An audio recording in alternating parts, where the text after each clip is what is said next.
Great, so we're live. Hello, I'm Dom. Oh, are you Jeff? I am Jeff. Sorry, I was hearing some Twitch echo, and I was like, "Oh, I realize I'm hearing you twice." Um, yeah, so we're here. Sorry to miss the Sunday stream. Hope everyone's staying safe. Yeah, sometimes life hits you fast. But I'm really glad to be back here today. Yeah, we've got an agenda that we were planning on doing this weekend. It's probably the last stream we're going to do the Breakout game because we're excited to start designing something a little more complex uh, and maybe a little more exciting to us than Breakout. Though this has been a very fun physics puzzle so far. What's more Um, exciting than this? Come on, Dom. I know the game plays itself. You Yeah. can't even. It's just delightful. So speaking of the game playing itself, one thing we didn't program was the ability to die. Hmm. And if you can't die in Breakout, what's interesting is that there is actually a little bit of variation that is possible in this game because you can either bounce off a paddle or you can bounce off the bottom edge of the screen. But Hmm. if you could die, the way that our physics currently work means that the ball will probably roughly always bounce off the same x position along the same x-axis, which means that literally every game will be exactly the same. Whoa, did you see that? I It just went. I did, and I'm a little I'm a little upset about that. We're not going to try too hard to fix collision. That's what we spent the last session doing. Yeah, Um, for what it's worth, I'm sure we'll have many more chances to fix collision. So. yes, NBD. But I think the concern we have right now is that the game actually has no variability in it whatsoever, Mhm. assuming that you're always bouncing off the same point along the x-axis along the bottom edge of the screen, right? Correct. Yeah, it's entirely deterministic based on the starting position, and I'm not sure the game's always winnable if can only hit it off the paddle either. Yeah, so I think probably the way that we implemented collision, because we're not pushing the ball outside of the paddle Hmm. when it bounces off the paddle. Like, so the ball can be sort of superimposed by a few pixels into the paddle before it bounces. Hmm. Um, there's probably a tiny bit of variation we could add by just sort of edging the ball. Do you know what I mean? By like Hmm. hitting it with the side of the paddle as opposed to the center of it, Hmm. because then it would be displaced by a couple pixels along the y-axis. But really, we're looking at a game that has just no variation whatsoever. Right. And the reason for that is because nothing will really change the predictable motion of the ball, right? The ball, every time it hits a surface, it just reverses its velocity along the axis where the collision was. So if it Hmm. hits the top edge of the screen, it'll reverse its y velocity, and if it's hitting the left edge of the screen, it's reversing its x velocity, and so on and so forth, right? And so the question is what are our options for introducing some kind of interesting motion? Hmm. And that is where it brings us into the idea of, I'm not sure if English is the right word. I mean, that's certainly the word that you would use in a game like Pool, right? Pool has Yep. English. But really, like spin uh, is how Yeah. I've been thinking about it. Uh-huh. And yeah, in terms of implementing it, I guess the way I think about when I'm playing a breakout like game is that I try to like move the paddle with the ball essentially, like, and I'm trying to hand some of my horizontal velocity to the ball in the direction I'm moving it. Right. So Um, so yeah. perhaps at the time of collision, we detect whether or not a key is pressed and decide to like nudge the ball a little bit. That'd be like the simplest version before we talk about like, how fast can the paddle move and is there slide, which is the next thing. Right. So yeah, there's a couple ways of doing it. I mean, I think one simple thing that we could do. Do you mind if I share screen really quickly so I can just whiteboard it really quick? Please be my guest. Okay. How's that looking for you? That's good. I'm glad you got the quick iPad whiteboard going. That's really nice.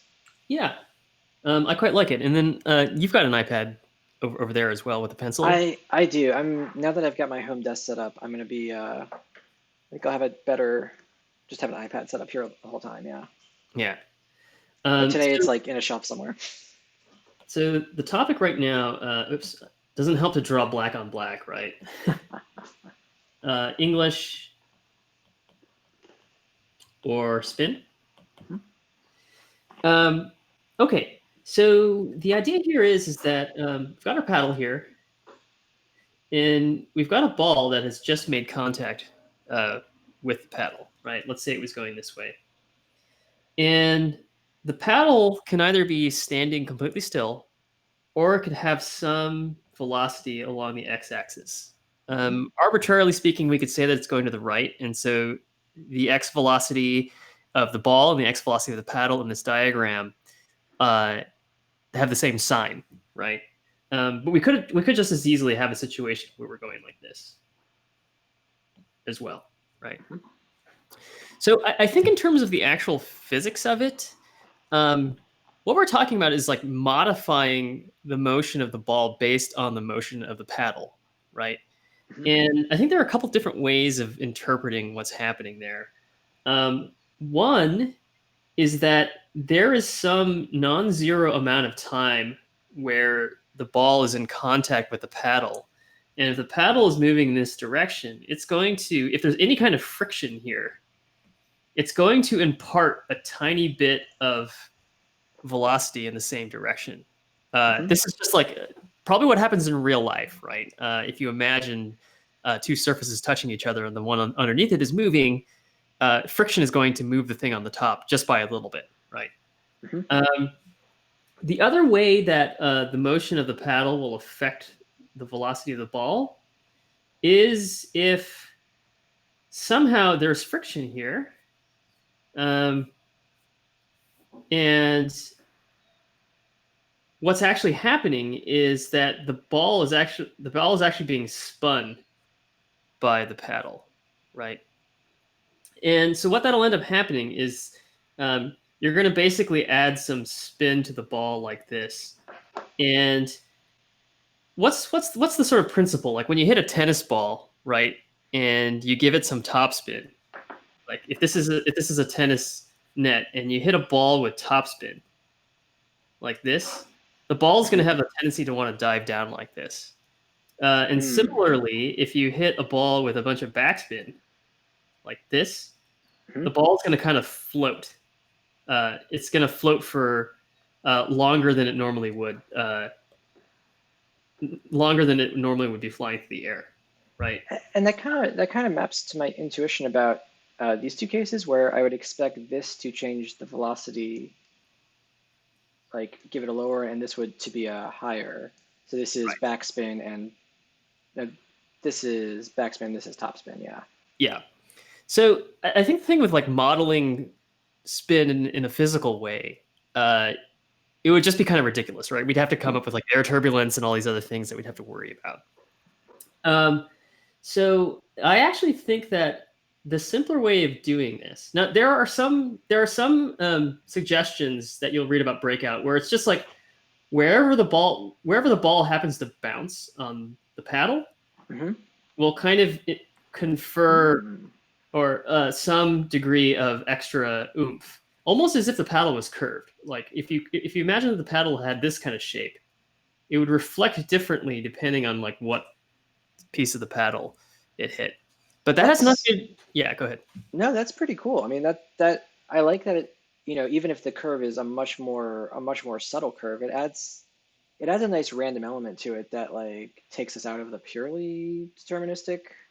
I guess it's still deterministic, but the user won't ever know. Right. But I like this as like kind of an element of noise, but maybe not the central mechanic. Yeah. The thing about it though is it might not feel good. It really just depends on how it feels. And I think the thing that's going to feel visceral to folks is seeing the motion of the paddle and sort of like intuitive relating that to what happens to the ball as a result. So I think what we really do want to have here is some way of basically basing an adjustment to the ball's x velocity based on the x velocity of the paddle, right? So the simple way of doing that is that what we would say is that if there's contact, there's a collision. We'll just say that the velocity of the ball. Some guy riding their horn outside my corner. It's been a noisy day out there. I heard that one. Yeah. The velocity of the ball along the x-axis is then going to be equal to some function of the velocity of the paddle along the x-axis. And really, the paddle only has an x velocity in this game, right? It's not moving up and down along the play field. And one of the simplest ways that we can do this is we can just say that the velocity of the ball along the x-axis is basically just plus equal. We're just going to add to it some constant times the velocity of the paddle along the x-axis, right? That might be the simplest way that we can do this. Now, because this can be some arbitrary function, we can put that onto a spline, we can make it cubic, we can do all kinds of mathematical transformations, right? But maybe the simplest thing is to just like add some fudge factor onto the paddle's x velocity and just add it to the x velocity of the ball, right? And that actually seems like it'd be relatively simple. Yeah. And then we just sort of a lot of the tuning is going to be sort of figuring out what's going on here, right? Do we want to give that a shot? Yeah. Let's see how that comes out.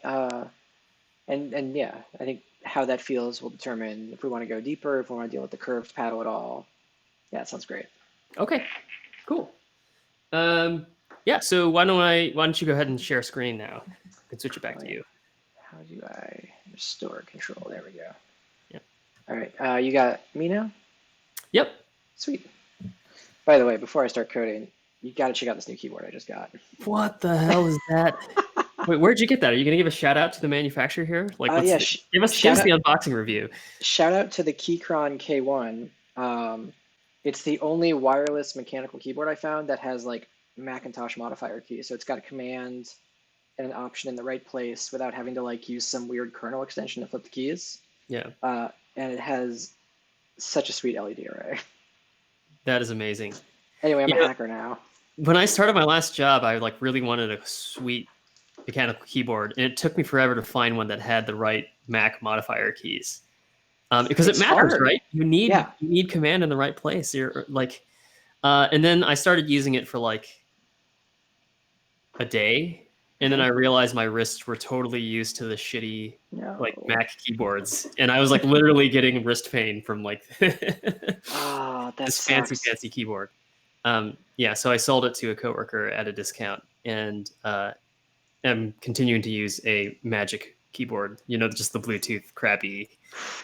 It's basically a laptop keyboard that they just started to market, right? Yeah, I have one. I like this better. We'll see if it's really loud while I'm doing the stream, and that would change my opinion about it. Oh, I'm not bothered by key noise. Actually, it makes you sound productive. If I was a capitalist, I'd be like, "You're making money for me right now." These are the quiet keys, and they're very very clicky under my fingers, but I think pretty good on the mic. Are they cherry browns? Is that the switch? I believe these are reds. Reds.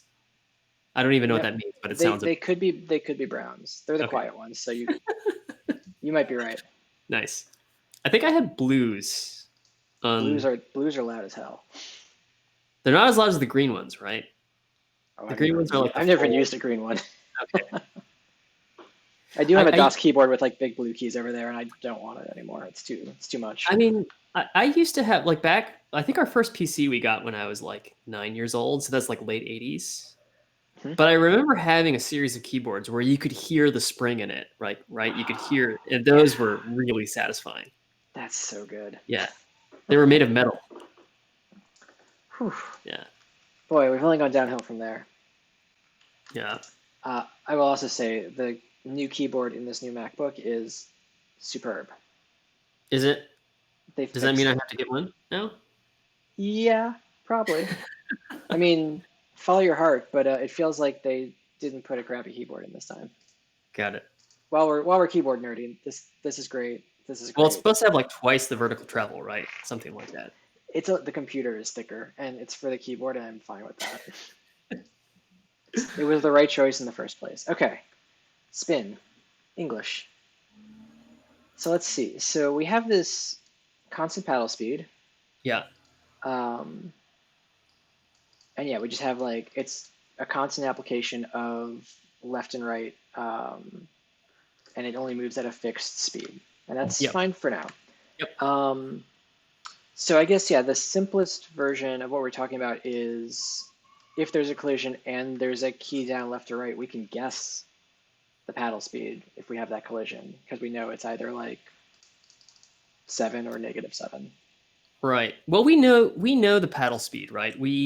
If the oh right, that's right. We don't have the concept of velocity yet on the paddle, right? Not yet, not yet. Okay. But it is essentially paddle speed, right? And then we need to know what the sign is, and that's your idea about the key up and key down, right? Yeah, well, and maybe we could do something. We can give ourselves a little future proofing here. Uh, Oh, yeah, perfect.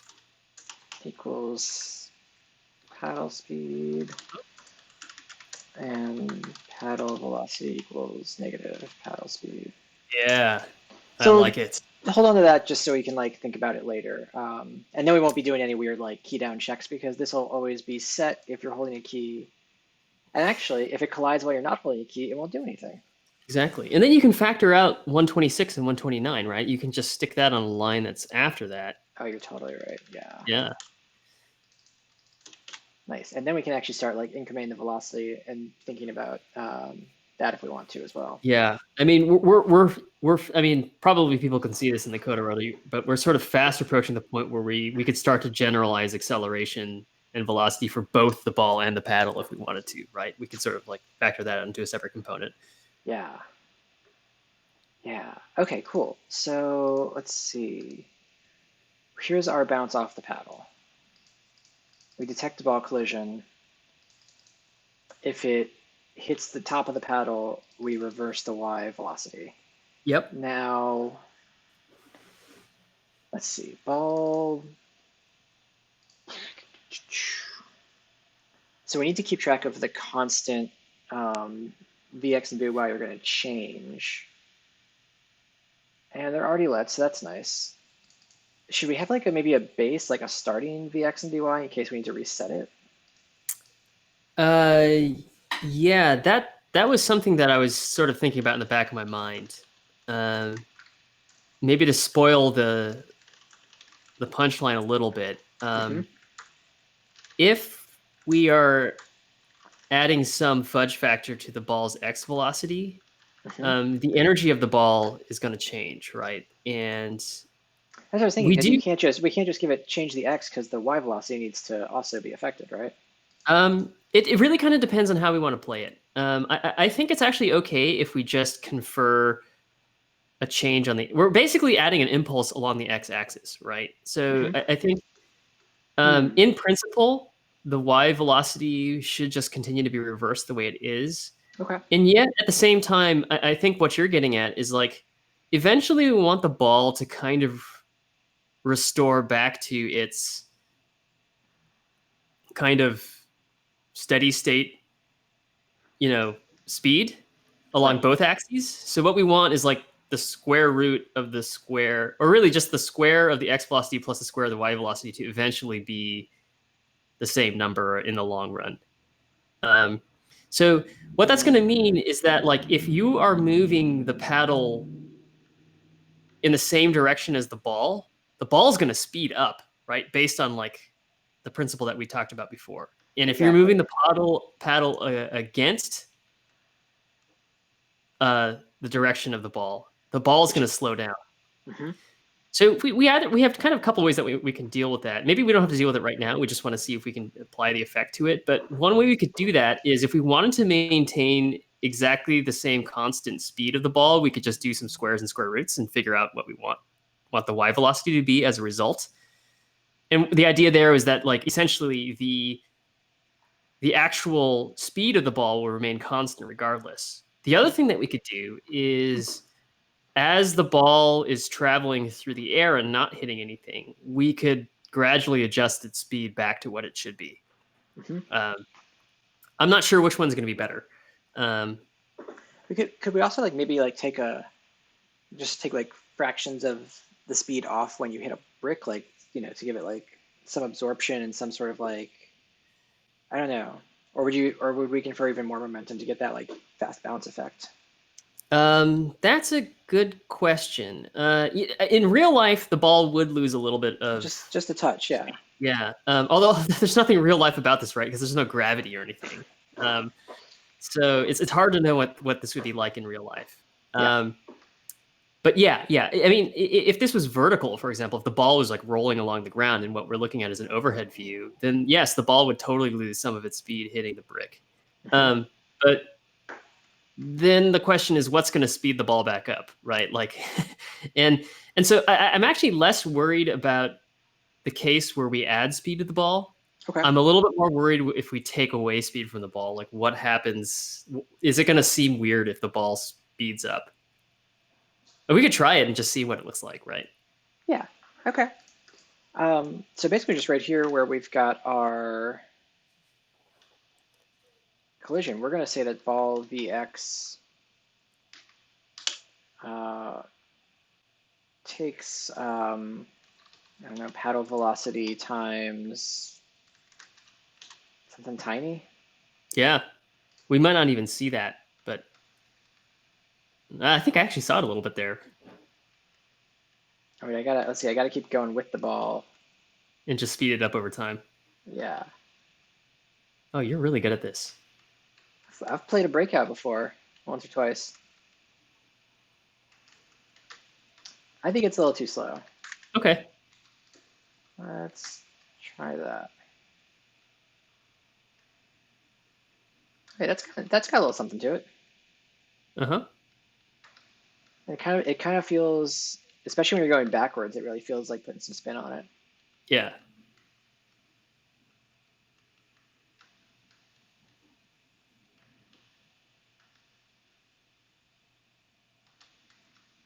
Oops, I lost the Breakout. Oh, It's man. okay. So it's really cooking now. Mm-hmm. It's cooking, might get, and the paddle speed is a little too slow, which is kind of nice. and it might get fast enough that we might even start to see some distortions in the collision detection algorithm against the bricks, right? That's what I'm trying to do. Yeah. Yeah. Although I think because of our clamping algorithm is good, so we are preventing the ball from like leaving the playfield, right? Mm-hmm. Yeah, I don't think that'll be possible. Yeah. Oh yeah, it gets faster. So something about this doesn't feel. I want to throw more randomness into like the angle that I'm hitting off of it. I think something about like a curve or making the edges much more like maybe not a total curve, but a curve that like is very pronounced at the edges for how to reflect, perhaps. Yeah. And I think one thing we're not doing is we're not corner reflecting the ball either. Like we only reflect the paddle off of, or we only reflect the ball off the paddle from the top edge. We're not doing any That's true, side yeah. collision either. And you might be feeling that a little bit as well.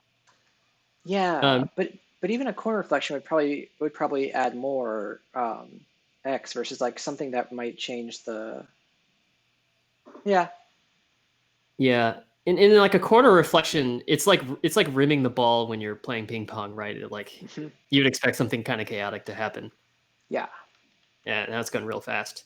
It's really cooking, yeah. Yeah. And interestingly, it feels somehow similarly slow that the Y hasn't moved.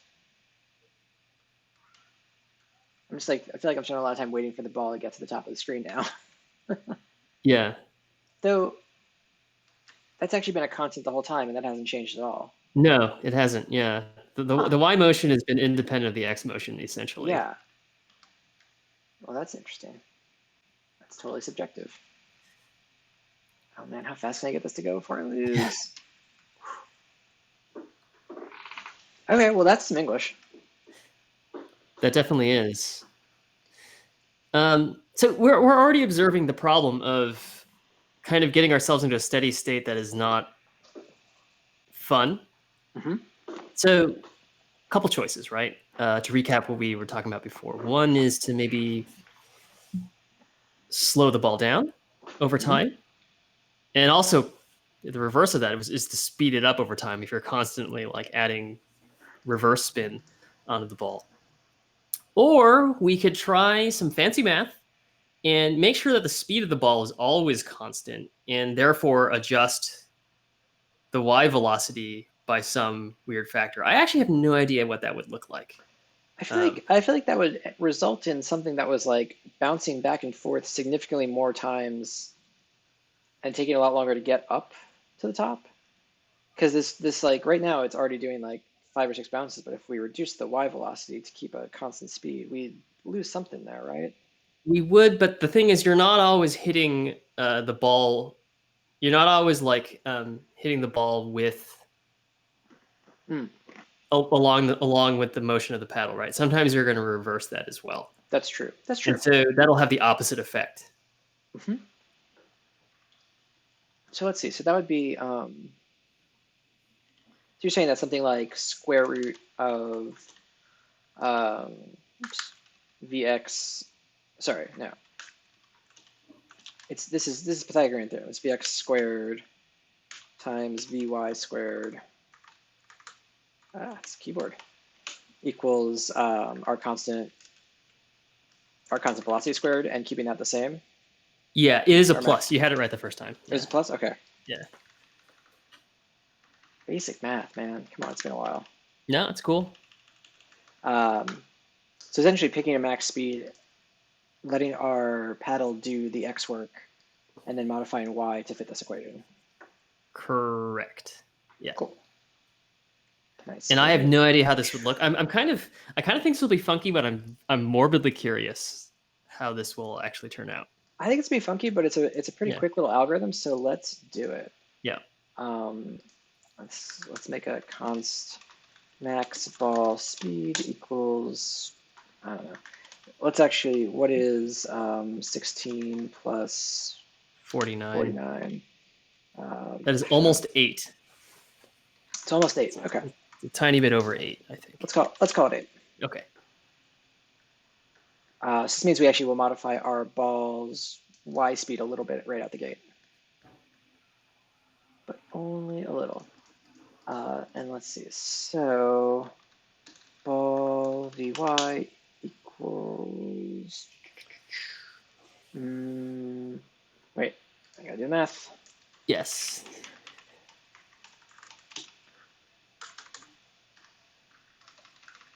And it's the square root of that. Yeah, and it's going to be plus or minus the square root, but we can figure out the sign by determining what the sign was on line 152. Well, we know it's going to be negative, right? Because this is the collision against the paddle. We can only collide against the north edge. So in fact, if we do this at the end, it'll always be correct. Yeah. Too much code help. VS Code. Too much code help. Or prettier. Prettier did that. Okay, so blah Vy equals math. I am absolutely loving VS Code, by the way. Oh, good. It's been really fun. Nice. Let's see. Max ball speed 2 minus ball Vx. Does the caret operator work in JavaScript? Clearly, I am mistaken. I'm sure it's math.pow. Or we can just do variable times variable, right? Something like that. Yeah, but it's so satisfying. Yeah.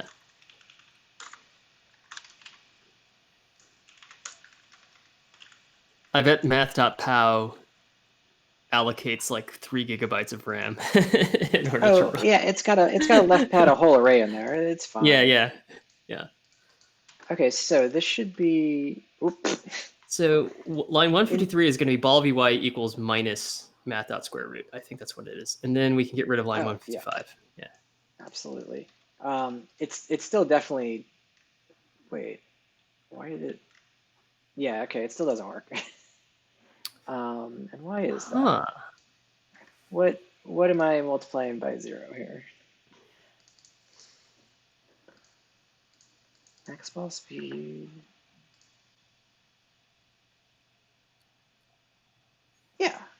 wrote that right. Let's just bring this into a comment over here.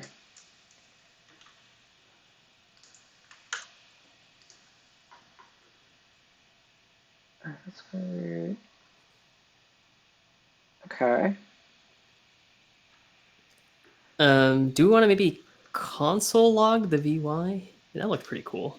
Yeah, wait. I like that.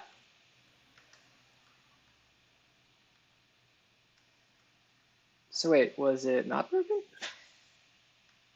Maybe we just reloaded at a weird time. Oh. So here's what's happening. It's when I'm going with the ball past the original VY value, if that makes sense. Yes. So when I go to get, are we taking the square root of a negative number? Is that what's happening? oh yeah, probably. That could do it.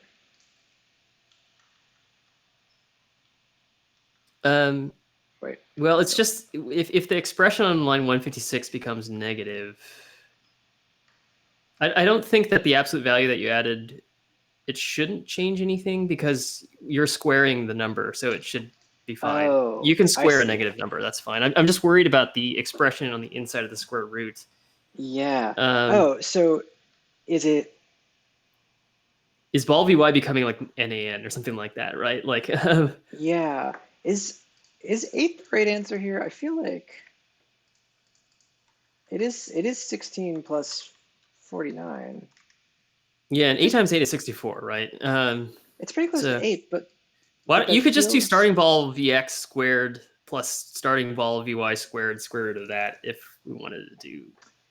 But it's so close that it doesn't seem like that's the problem, right? Yeah, well, I guess I'm seeing it. I can see that if we start adding to the x velocity, so we need to. This ball Vx might need to be capped. Like, do we want a maximum? If we're saying that there's a maximum speed, and obviously the x and y components can't be higher than the maximum speed itself,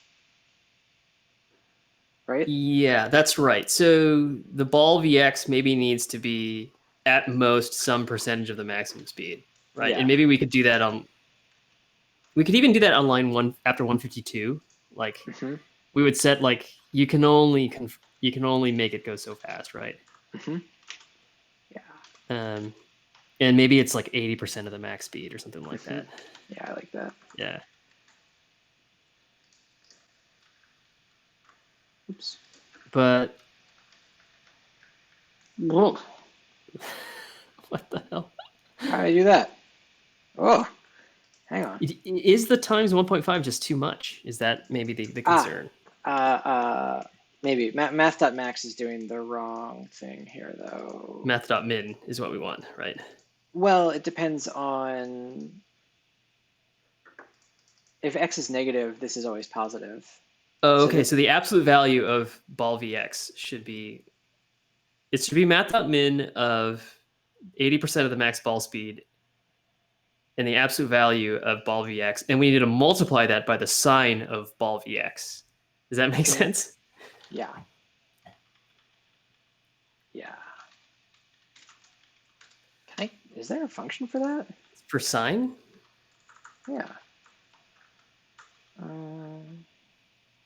Really? Yeah, nice. That's great. Yeah, that's a function you see implemented in every game math library if it's not there. I understand why now. Yeah. That seems pretty critical. I think 1.5 is too much. That's what it felt like to me. 0.15? Yeah. 0.1? Oh, sorry. Yeah. Let's see if I can. This feels actually pretty good. I don't know. Like, it's much more of a game, and I feel like the thing I'm doing is having an impact. Yeah. which is a nice change. Yep. Let's see, keep going this way. Though I am having trouble getting out of this corner.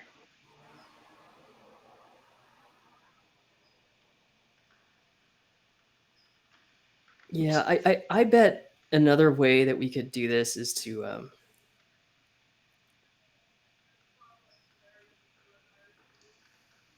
I yeah, want I to don't try. know, like I want to try yeah. a max ball speed that's actually slightly higher, and I can't figure out why we're. Ooh, ooh, ooh. Oops. Well, I think if we want to Ah. try it slightly higher, what we should do is make the we should make the we should make and we don't want the ball to speed up as soon as it bounces because that's what line 156 is going to do. Mhm. If we want to do that, then what we should do is up top when we set the max ball speed, we should set the starting either x or y speed, and then make the other one the function of the max ball speed and either the x Ah. or yeah. Does that make sense? Yeah. Maybe. I mean, it feels like we should actually have this. Oh, you Hmm. just want to have it outside. If we're going to use it a couple times, yeah. But do we actually need it? So you're saying basically like start with X, start with this, and say this is, yeah, this is just that function again. Yeah. And it's going to be positive rather than negative, I think. Yeah. Uh, Right. well, I'm gonna make this so I can actually wrap it up somewhere else. Yeah.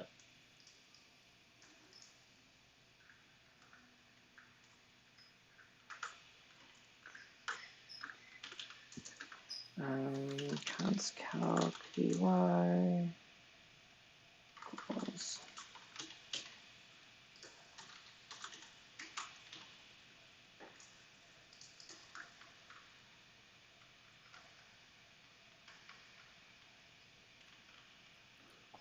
Okay, so this is actually interesting. Where as we change this constant, The angle is going to change. the Yeah. angle just kind of ends up in a random spot, but that's okay. The other thing we could do is we could set an angle as the starting angle and then derive using sine and cosine what the Hmm. what the ball x and ball y would be. Well, Yeah, interestingly, this is kind of what I expect a breakout game to start out like, right? just totally vertical. Yeah. Yeah, because if you do nothing, I expect the game to kind of end up like this. Yeah. Um, so one thought I'm having is that it's actually pretty hard to.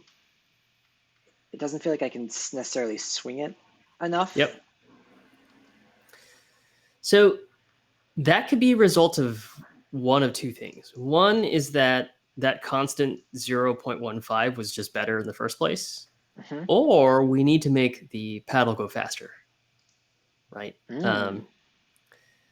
Which maybe was a topic of the second thing I wanted to talk about tonight, which was adding some realistic slidey physics to the paddle. Yeah. Yeah, the 1.5 or the 0.15 is a little better, and then I do agree though, if paddle velocity was actually more than just this constant 7, I think we'd get something out of it. Yeah. Okay. Okay. Hey, you know what's working perfectly? This like double collision. Just except for Yeah. where is the first? Oh, we took out the first block. We deleted that. I think there's a yeah, there it is. Line 66. We can get rid of that. That's not helping us at all. Just delete it. Yeah, just get rid of it, Tom. Yeah. No, I'm not Just a kill code it. comment fan. Yeah. No commented code that can't be found in Git later. Yeah. Um, okay, You know, so we say yeah. that, and then like, how often have you like gone through and like spelunking the Git history for the exact commit that you're looking I for? I've done it. It's great. I Wait, how and do you? like you click on the history tab in GitHub for the file you want, and then you go back to like kind of where you think the date was that had the code you want, and then you spend like an hour looking for it. Yeah, and there's all these like crazy command line, get subcommands, right? You can search the history and stuff like. You can grep it, right? Oh yeah, that stuff kind of blows my mind. I am Yeah. not good at that. Yeah. Okay, cool. Are we So okay, console logging? Just like we madness are. here. I opened my console so that we could do that. Ooh. That was fine. Just get rid of the game. What are we doing? Solved the Yeah. game. Why do we bother? The only way to win is not to play. Exactly. Um, so we're talking about putting a actual acceleration on this left and right. So in fact, paddle velocity needs to hang out up here so that we can modify it. I am not really sure. So we have lots of different options on how we want to play this. Mm-hmm. And it's going to be pretty interesting to do this. So first of all, we're assuming constant frame rate, and I think that's okay for now. Mm-hmm. I think there's something about the browser context that is basically giving us a relatively constant frame rate. I don't know how it is syncing. If you have like a 144 hertz monitor or something crazy like that, I'm not sure how that would be affecting this. Yeah, I'm Suffice gonna to say, pretend that it's gonna give us like 60 FPS and assume that that's what it wants. you know what? Your Mac display and my Mac display makes the gameplay exactly the same way. So I think we're okay for now. We'll have to worry about that eventually, though. So Oops. what's up? Well, since I pulled the constant out of this function, now if you just hit the key once, it's constantly moving, which is Oh, actually a different game. yeah.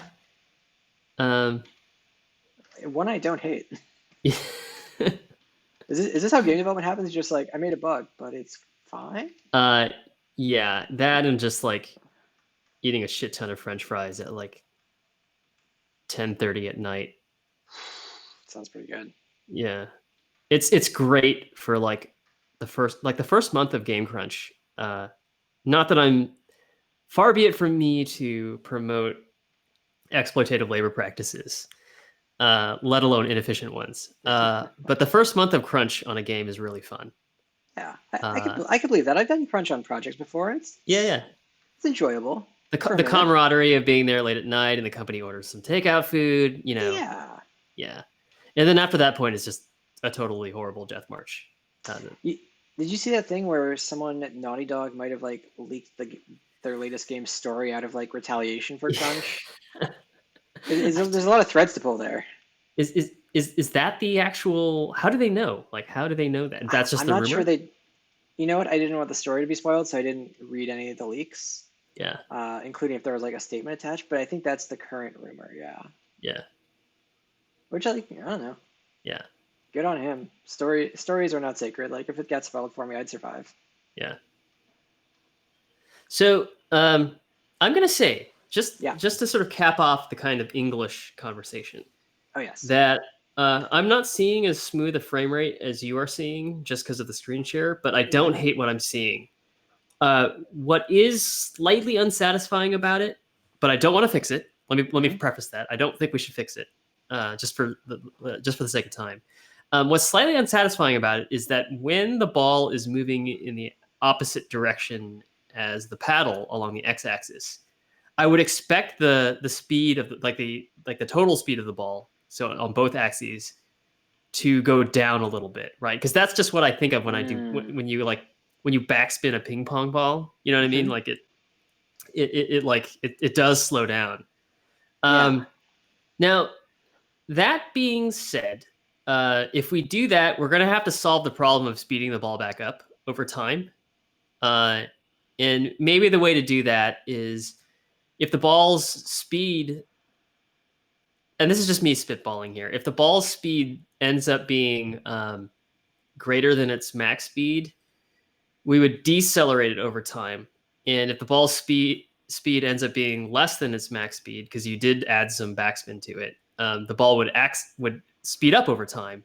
Hmm. But you probably want the deceleration to be applied more to be greater than the speed up, because like watching the ball speed up, if you can tell from like moment to moment the ball is speeding up, it would seem really weird, right? Because there's like, what does that? So maybe one of the things too is that we're doing this calculation based on. So here we're clamping ball Vx to some 80% of max speed, Yeah. but here for ball Vy, we're actually like instead of letting the speed be incremented by the paddle velocity, we're saying like whatever happens here, like you gotta match this max speed instead of like starting at a lower speed and letting you get to max speed. And I think that might get at some of what is feeling wrong to you. I don't know. Yeah. Like the ball can't actually accelerate right now because it's at a constant speed. Yes. Max is a misnomer Yeah. at the You're. moment. It's just ball speed, right? It's Yeah. not. It's not the max. So what I will say that like I think the behavior of the ball right now is like decent enough that I think we Yeah. can say that for this iteration it's all right. But I'm missing that sense of like if you counter the x velocity of the ball, like I almost like it when the ball like suddenly appears to be going much slower, right? hmm Well, yeah, But I feel like that's part of it, and you need to be able to get it out of that like left and right death bounce. right, And it's very satisfying when you like slow it down again and you can like yeah. relax. And hmm then the problem, and just the story there is just like how do you eventually reach the steady state speed that you want to get? And hmm I think the thing that I'm saying there is that uh, it's okay for a player to watch the ball slow down. It is not okay for the player to watch the ball speed up. Is my Mm. guess. Is my hmm guess. And so that therefore you'd want the speed up aspect of it to just be like a boiling frog a little bit. You'd want it to sort of like happen over many frames, and Yep. maybe you want the deceleration to happen over fewer frames, Gotcha. or it doesn't Interesting. matter, or it doesn't matter. I don't know. Um, hmm yeah, Yeah. Okay. Yeah, I think well maybe let's get the paddle stuff going and then hmm think about if we want to like yeah. take ball speed away from the max too and have the ability to accelerate and decelerate, which we are Yeah. missing. The other thing that I do sometimes see happen, or I feel like happens, if I'm just trying to remember how like Arkanoid on my old 386 behaved, hmm is that maybe we can confer impulses to the ball when it bounces, and maybe that'll seem a little bit better, right? So if the ball is off of its maximum speed or its steady state speed, either hmm above or below, we kind of tweak it based on the bounces. So it almost seems Interesting. like maybe the wall or brick is imparting a little bit of impulse onto the ball, Hmm. depending on what edge it collides on, right? Something like that. hmm Yeah, that'd be cool. Yeah. We'll have to go back to collision. Okay. Yes. The collision's kind of janky. Uh, Yeah, but we do know yeah, the like edge. that should not have bounced on the x-axis right there. Yeah, something is still unhappy in there. Yeah. And I'm But seeing a lot. we're English now. We're very proper and civilized. Um, I am seeing a lot more double collisions than I think should happen. So I suspect that what you were guessing about it overlapping a little more than it should is happening. yeah. But that's okay. You know Uh, what? This is going to be like the last time on this stream that we ever talk about physics. We're going to like go in and do like a match 3 puzzle game or something like that. It's just going to be we could do a match 3 physics puzzle game. That shouldn't have bounced on X. What the heck? That last brick was so obvious. yeah. This game is embarrassing us. It's embarrassing us all. That's okay. Yeah. We're on episode 4 of a million, and that's fine. Let's make the paddle slide. Let's make the paddle also bounce off the walls. Wouldn't that be rad? Like when you hit the wall, it goes a little Yeah, like exactly. Yeah. yeah. Yeah, I like that a lot. Okay, so right now it has this great thing where just if you press left or right once, paddle velocity is constant and like continues to be applied to this. So we need to do a little something in here. Let's see. So if it's let's see, plus equals paddle velocity plus a fraction of the paddle speed, I guess. Um so the way that really depends on like how you want it to feel. hmm But the I think the basic mechanic here is you want to stick the paddle speed onto a spline of some kind or a curve. Mm. And the one way to do that is you have a variable called the acceleration, hmm and the acceleration is added to the velocity every frame, and then the velocity is added to the position every frame, right? Um, And there's actually a formula for this. Like Newtonian mechanics Okay. tells us that the displacement equals velocity times time plus 1/2 acceleration times time squared, right? Do you remember that old chestnut? Um, It's been a hot minute, and physics was not my best subject. okay. But Um, to be fair, in New Orleans, the football teacher taught physics, so like that's it was a awesome. He was like a well-rounded football teacher, right? He was he like was a not he was not. It was very rough. not a jack of all trades then. Not a Mm-mm. not a Renaissance man. No, I think they just couldn't find an actual physics professor, and So maybe he got paid more. I don't know. so It was but he had pointless. like no imposter syndrome or anything like that. He was just like, you know what? Fuck yeah, I'm going for it. Yeah, 100%. And Okay. he was a very nice person, but my physics education, I did not enjoy it for some reason. Okay. Anyway, I teach me some physics. Yes. Okay. So let's should I share screen really quick? Should I do the whole Yeah, yeah, chalkboard thing? Okay. yeah. Bring it on over. Bring it on over. Okay. I promise that this is going to be as quick as I can make it. Yeah, How's it looking over here? You can see it? looking good. Okay. I'm still having a hard time like suppressing my notifications, and not having a There's snap over to yeah. Do you have do not disturb on? I do. So there's another setting that's like silence, and one of them is like only while locked, and the other one is always, and the always is key. Otherwise, it like iPads doesn't. iPads are complicated, aren't they? Yeah. Also, shout out to Marjorie Caston who popped up in your notifications Yeah, earlier. yeah, One yeah, one yeah. of my She was favorite like, coworkers ever. I told her about the stream. I hadn't talked to her in like months, and I said, "Oh, I can't talk right now. You would not believe it, but Dominic DeGrati and I are are going onto our Twitch stream right now." Hi, Marjorie. Hope you're watching. Yeah, I think she went to bed already. That is her style. I'm impressed. I'm very Yeah. impressed. You know what's really cool about my iPad right now is it says it's 9:41 a.m. Huh. I don't know if you can see that at this moment. Oh, or is that when this document was modified? Tuesday, January 9th. I'm Okay. pretty sure I got this iPad like a month ago. Like I don't know what's going on with the date on this thing. So wait, are you familiar with the 941 thing? This is like a meme. What? Wait, hang on. 941 clock time. This is like a clock. Yeah, wait. Am I being Where, trolled by my where's my? Oh, wait. Come on. I'll reload you without content blockers. Uh, well, the article I found is why are all Apple products photographed at 9:41 a.m. Oh, this is a screen share thing then. Yeah, so it's setting you into it's a very strange screen share choice. We'll find out in a minute if it changes or not.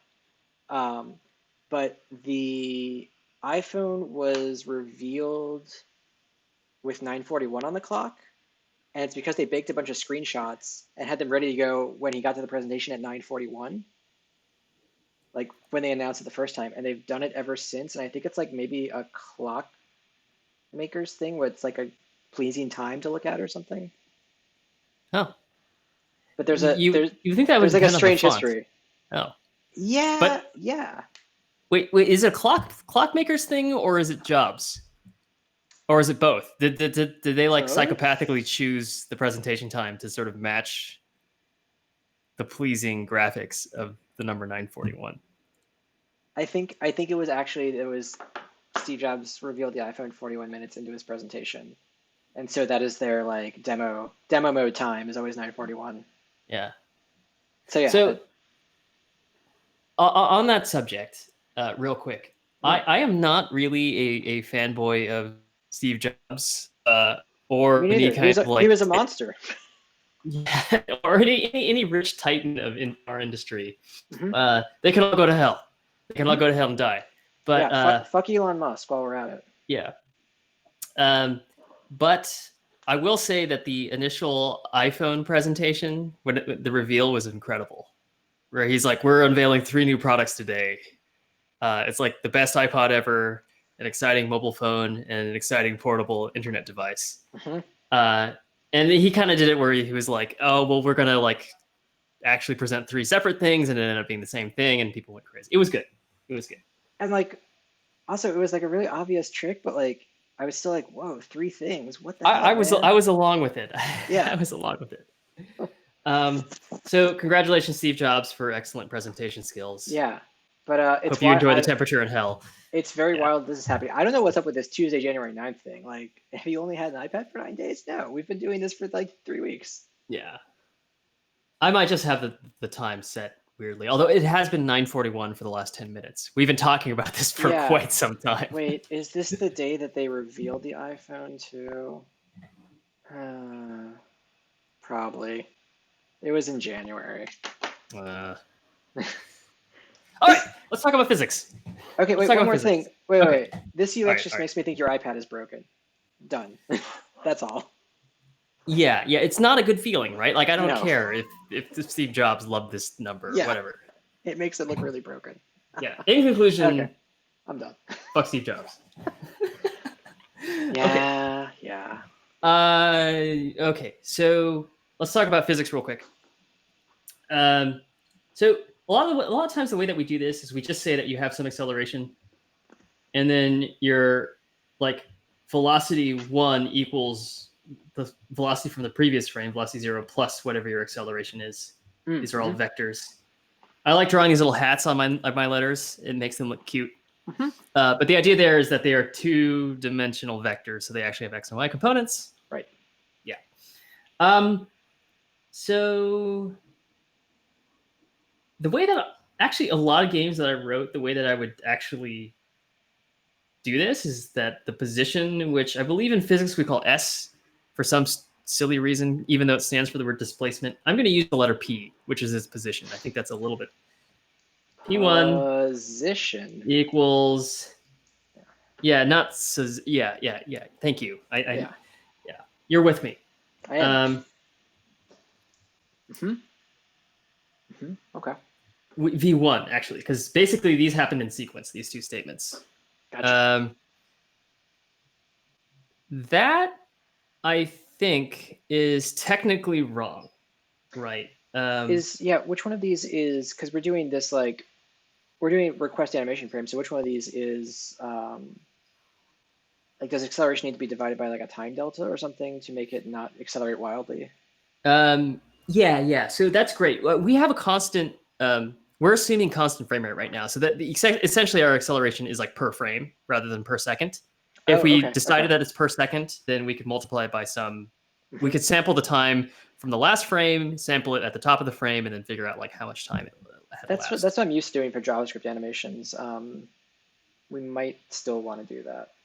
Okay. Yeah. I would say it kind of doesn't matter right now, because if we did want to do that, we'd probably also want to do velocity as well. Like we want to add a t here. Okay. Yep. Technically. So, however, let's actually just write that in there, assuming that t is 1 right now, because that's kind of like what we're doing. Now, this is technically wrong because you weren't at v1 for the entire frame, right? That's what the implication of this equation is that you were basically at the new velocity the entire time. Right. So if we were to plot, if this is your position and wait, the x-axis is time. This is time, and this is your position. And let's say you're only moving in one direction. If you had constant velocity, you'd kind of expect something like this, right? Now, if we actually change this to velocity relative to time, if you had no acceleration at all, your velocity would look like this, right? And as it turns out, if you want to do the math, the way that you go from this graph to this graph is you actually take the integral, right? You sort of take the area down here. And it turns out that the area under that curve at a particular time is going to be the displacement. What the velocity curve looks like, I wish there weren't these lines here. You see these horizontal lines? Yeah. It's pointless. Take that, Notability people. It's My page by scathing page. criticism. You can't have an infinite canvas, obviously. Yeah. on So this magical device. if you had a constant acceleration, let's say we're pressing the right button and we had no cap on the velocity. Mm-hmm. What you really want, so your displacement is actually the area under this slanty curve, right? And so it turns out that the way that you calculate that, if you wanted to be really fancy, is rather than do this, you do P1 equals P0 plus the old velocity times time plus 1/2 of the acceleration, which we assume to be constant, times the time squared, right? Whoa. That's basically how you get to this kind of slanty thing. And this thing accounts for the fact that you weren't at V1 for the entire frame. You were at V0 starting at the starting point of the frame, and you were kind of accelerating at a constant rate through it. It And then do you set V1 to this for the next frame, essentially? Correct. Okay. Yes. So the thing is, I don't know how much I care about this particular thing being super precise. I used to work on a lot of games that just did this, and it was cool. But it's wrong. So especially if we had like variable time here, like you could see how this would matter. It's also a little bit tricky to know what to do with the velocity if it happens to change instantaneously, which does happen in our game, right? We bounce off of things. So I would actually throw this over to you, Dom. Like, how would you like to do the math?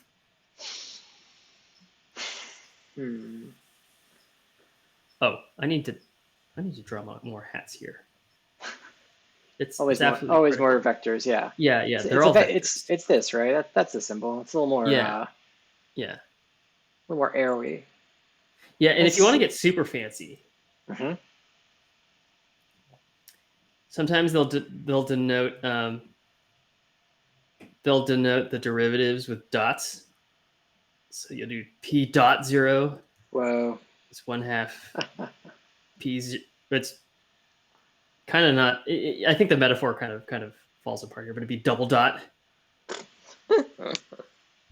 And then if you have unit vectors, you use this little guy. You give him a little hat. You give him a little pointy hat, like a not a dunce cap, but like a gnome cap. Right? Gnome cap, yeah. Love it. Okay, I think we should maybe start with this simple one. Okay. But this is like a very nice addition to that too. So once we see it happening, because I am kind of concerned about getting the negation in velocity, right? When you like hit left to right, and that feels like maybe the meteor, maybe not the meteor, but like the thing I want to make sure we get first, and then start tweaking it a little bit. So just because we're like probably going to bump up against the far edges of my knowledge of game programming at probably like session 6 of this stream. Like, excellent. We are fast approaching the event horizon of the black hole of my ignorance. Way past mine. But well, you know what? You're the wunderkind between the two of us. I think you're just picking it all. You're just like this vacuum of knowledge. The whole science of this is what we call numerical integration. And the idea behind that is that there are some formulas that you cannot derive analytically. And when I say analytically, you can't like create like a nice formula like this. And this is like a supercomputer simulation. You may have also heard of like the 3-body problem, where like you have 3 different things that are gravitationally affecting each other. It's actually impossible to like make a function of their positions based on time. Like, it's just like literally impossible to write out like an analytical equation to do that. So what you do instead is you simulate it, and you just basically chop up time into tiny, tiny time slices, apply forces as if they're like constant forces on them, and then increment yourself to the next frame, which, if you think about it, is exactly the thing that we're doing in a game, right? We are essentially chopping up physics into tiny, tiny time slices and just treating them like they're linear forces that are being applied over the course of the tiny, tiny time slice. Interesting. So this is actually fine for the kind of motion that we're doing right now, where we have kind of acceleration along one axis. However, if we were trying to simulate something like this, where you have like the sun and you've got the Earth here, the Earth was going around, and then maybe you also had the moon, and the moon was going around this, and you had all these like gravitational forces there. It turns out that if you do something as simplistic as what we've got here, you're going to add or lose energy to the system. Right? So there are all kinds of fancy friggin' algorithms to do numerical integration. And the integration of what we speak is basically this integration. We are basically doing the integral under this curve. And we're just chopping time up into tiny, tiny time slices and figuring out how much has changed. All right. That is my super boring terminological lecture. TED Talk over. I'm going to switch it back to you. Hey, man, that's not more physics than I expected for the not physics screen share we're going to do. So I'm into it. This is cool. Yeah. Also, I like that you brought astronomy into it. Oh, yeah. You know, we could just, for our next game, just do a peaceful kind of like solar system simulator. And that's fun because we could do it in 3D as well. That we could actually just bust would be out. Yeah. Very cool. Do you want to do it? Kind of, yeah. I'd love to do a little, especially because we get to do a little more physics. Yeah, we can totally do that. Maybe let's say we do that for exercise number 3, if Breakout is exercise number 1. Okay. Maybe next thing could be a little more gameplay, and then we can just go like whole hog into OpenGL and just like do some crazy shit, right? Because like, what would be better than like solar system simulator is like 80s vaporwave wireframe solar system, which would be dope. And we could also do lighting as well, right? We could also do lighting because the sun is the source of light, and it would be really cool. Yeah. Oh, I like that. Cool. Yeah. Hell yeah.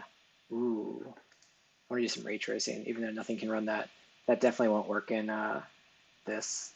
I tried a ray tracer in my graphics class in college, and it did not work. Yeah. See, you probably know way more about that stuff than I do, because I've never took a formal graphics class. A little bit, but again, the ray tracer did not work.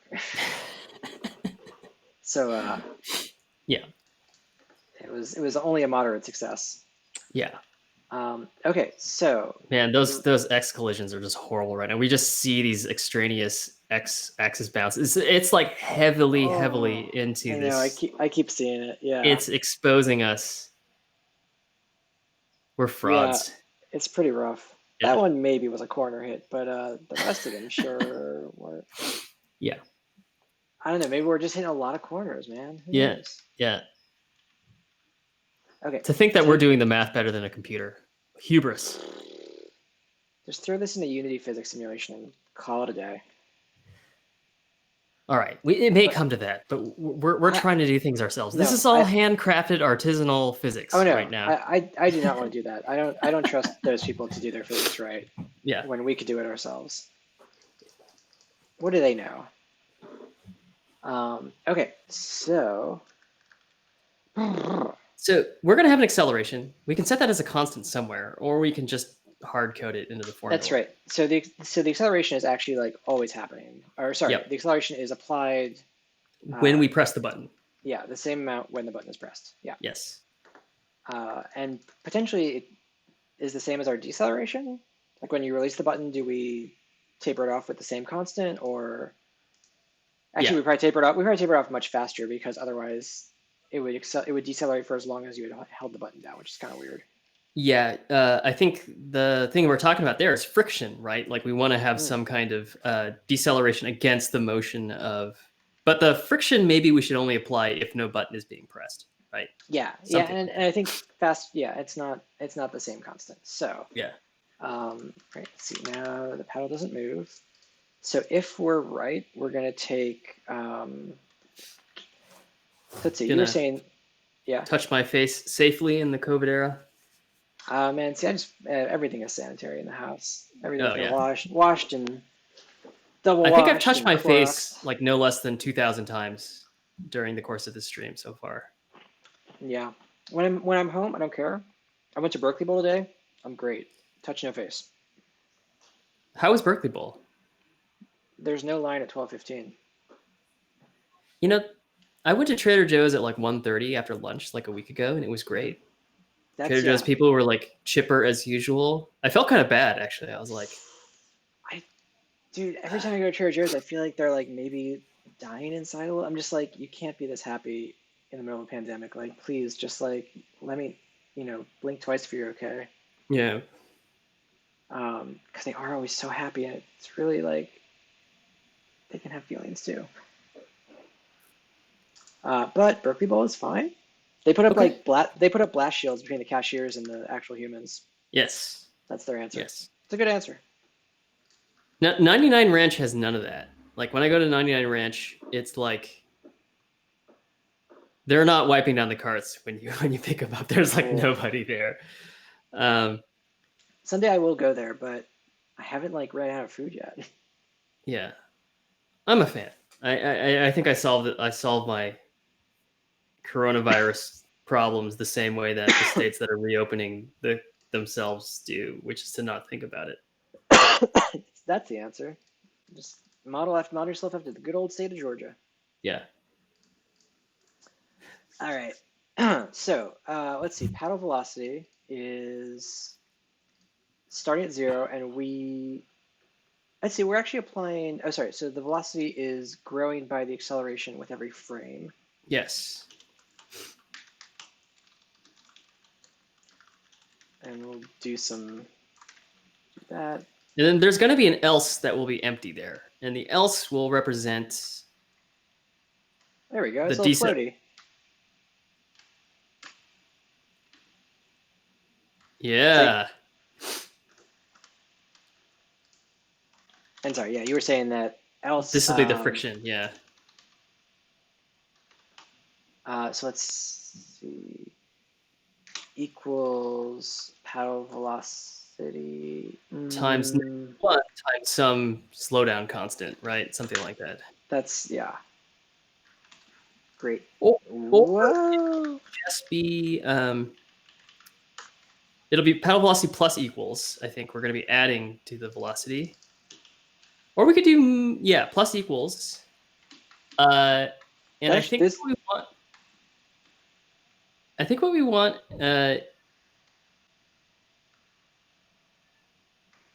Oh, you're just multiplying the velocity times. It's just shrinking very fast. Yeah. Yeah. I mean, if it feels good, the rule is that if it feels good, then go with it. I'm not sure what physical phenomenon is actually being with that. So sorry, what were you suggesting there?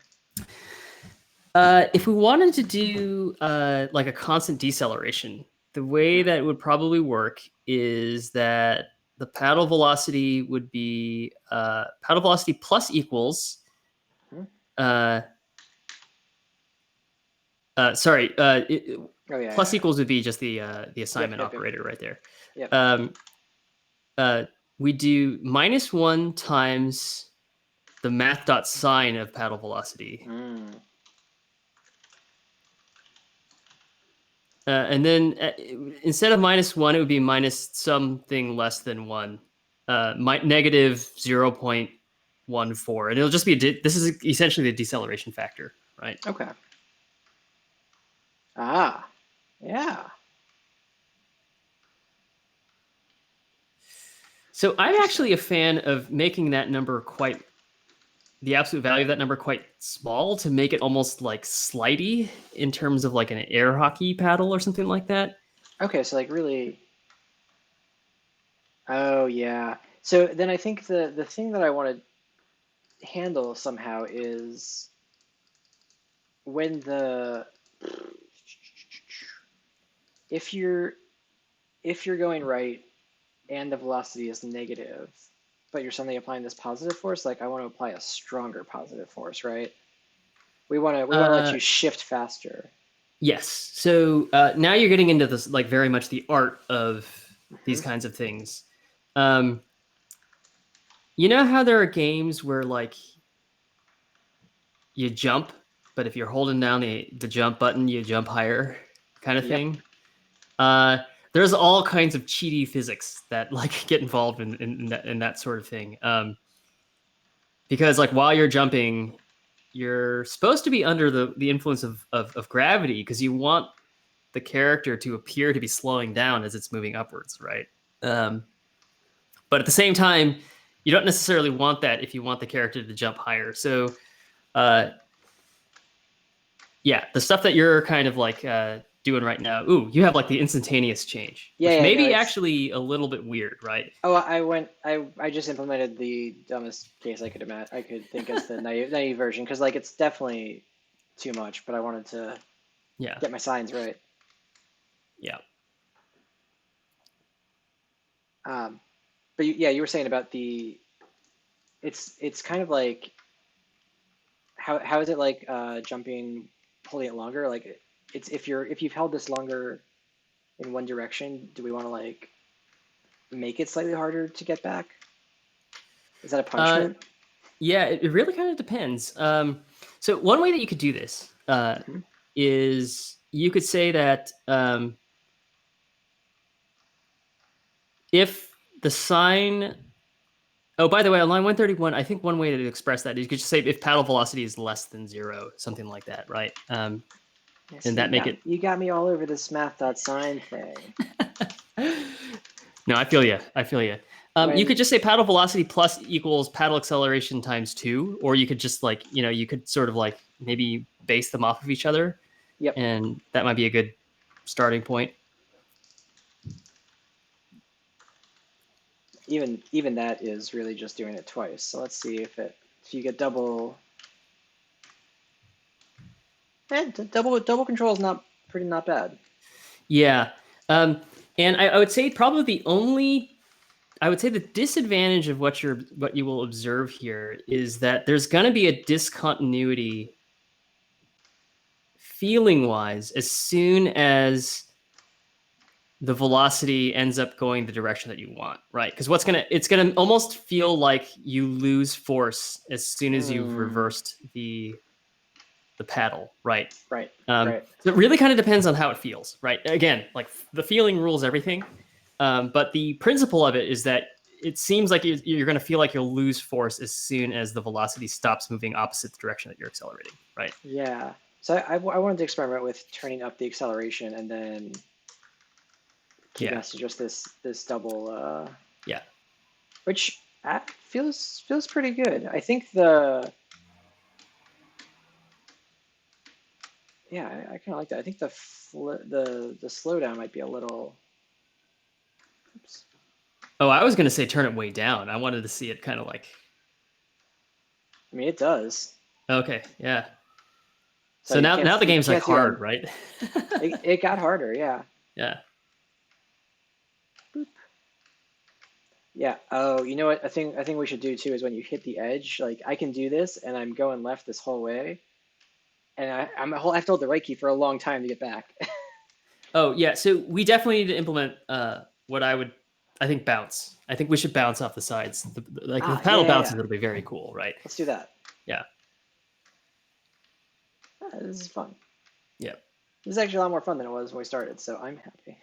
That's cool. Because it was like the best game ever before we started, right? Like today. It was already like Hall of Fame. Call up the Game Awards because we're back, baby.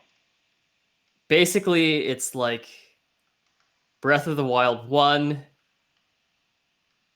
2, maybe this. And then, exactly. Yeah, this before we added paddle slide. And then 3, like, I don't know. I don't even think Breath of the Wild is the best game ever. I'm not part of that camp. No. Okay, let's play this game right now. Yeah. Let's play this game right now. What are your top 3? This game not included. Fez. Wow. Did you play Fez? Strong. I never played Fez. I did enjoy the Phil Fish portions of Indie Game the movie though. That he sure was I only he seems like a character, but also it was very humanizing for him. Like watching him deal with the panic attack of like conflict between creators is it was triggering for me in the right way. I feel so bad for him, like feeling that he had to just leave like the creation process because like he was getting too much abuse. Like, ugh, Yeah. sucks. Yeah. Okay, so I'd say Fez is a classic for me. StarCraft Okay. Yes. and the original Deus Ex. Wow. Nice. Nice. I mean, I gotta think of three of my favorites. Those are real good. Yeah. How about It's you? hard because I have such nostalgia for some of the older stuff. Hmm. Like, I think of the Blizzard games I played, I think Warcraft 2 is the one that I think about most fondly. Mm-hmm. I had a Warcraft 2 website. Like, that was one of my original, Did you really? Do you yeah, remember original what? homepages. I was on the original Yahoo. So, excuse me while I go to archive.org. Yeah, Jeff, what yeah. was it? What was it called? Look up Jeff's Warcraft 2 page. I don't know if this is going to work. How? I don't think that's it. That's what it was called. Search archive website. Archive's website. I think I was maybe searching the wrong thing. Oh god, this is gonna be amazing. I have not seen this. Or I think I'm gonna get a bunch of porn from archive.org. Who knows? These seem kind of sketchy, to be honest. I bet I still have the HTML somewhere. But That's I think incredible. the website name was www.smartlink.net slash tilde. Yeah, I had a tilde. Oh I yeah. think it was Jeffrey. I want to say it was Jeffrey. And then What do I'm you mean just was now Smart like Link? flashing back to like how embarrassing my homepage was. Like, if I could just like give you the I'm so Warcraft 2 excited. link immediately. Oh no, this is like 1996 or 1997. Yeah, this is.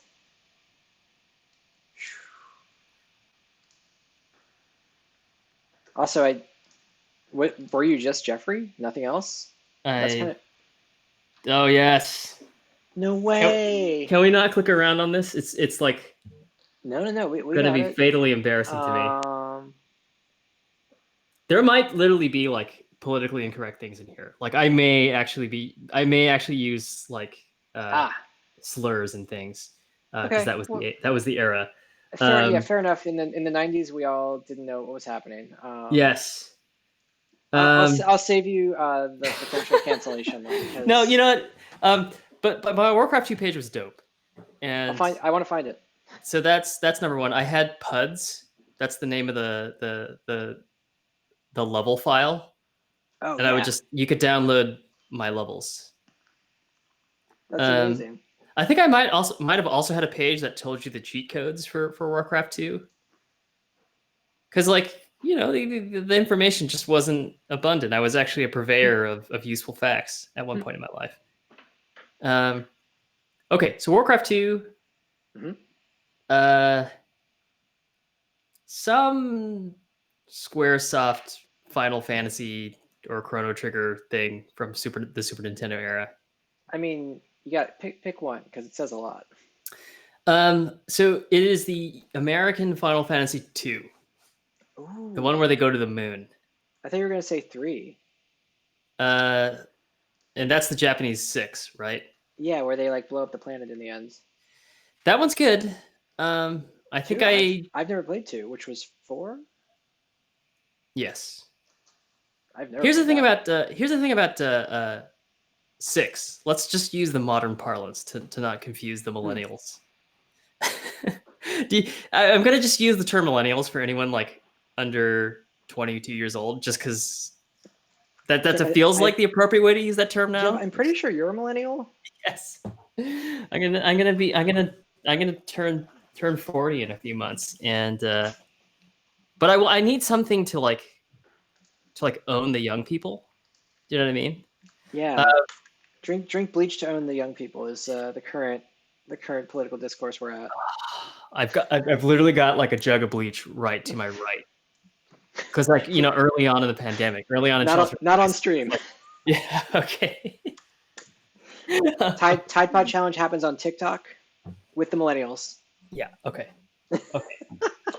But tell me Okay, about Final Fantasy VI. Final Fantasy VI.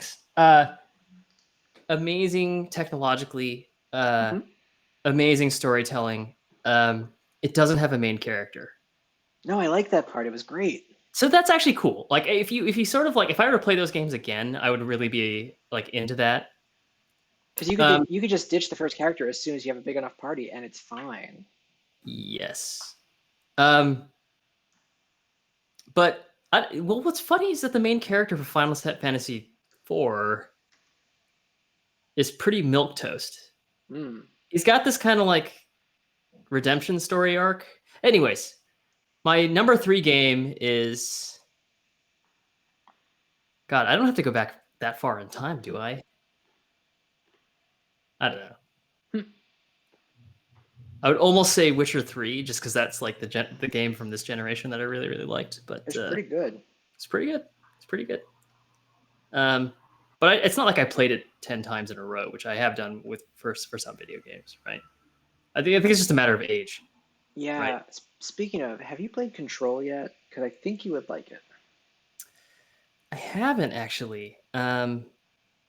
It looked amazing, but Hmm. also samey. Is that? Am I crazy? You mean samey compared to other games?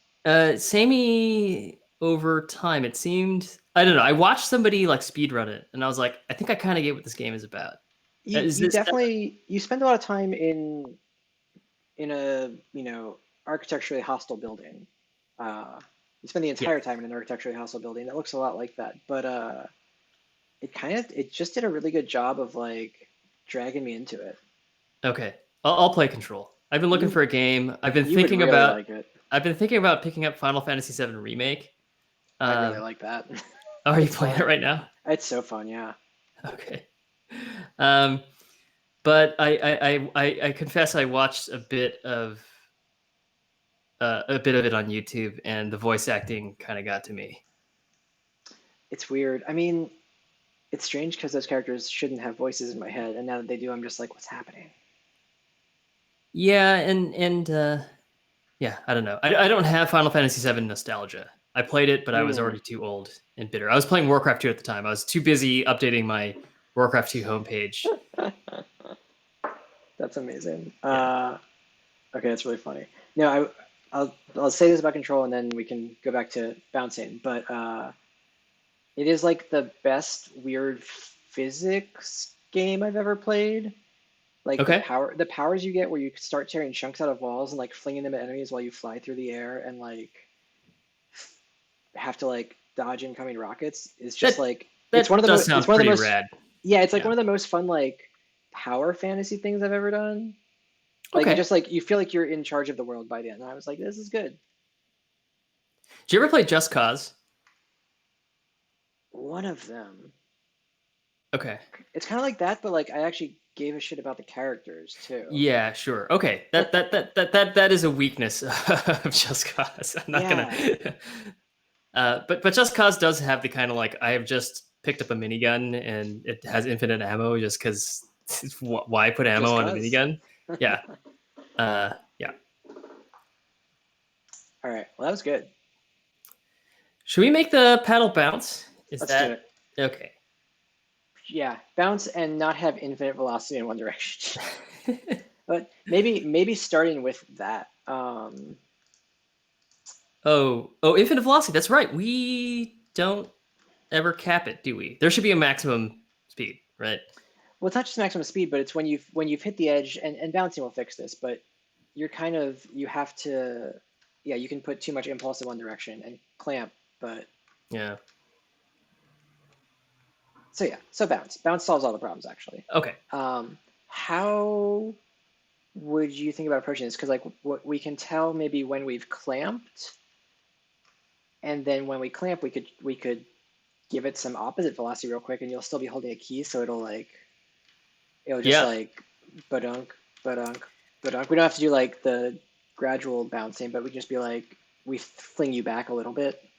Yeah, I think that actually makes sense. So I probably would approach the bounce for the paddle the same way that we approach the bounce for the ball, which is that if we detect an overlap with or the clamp, as you mentioned, against either side, we just Hmm. reverse the x velocity and let that go.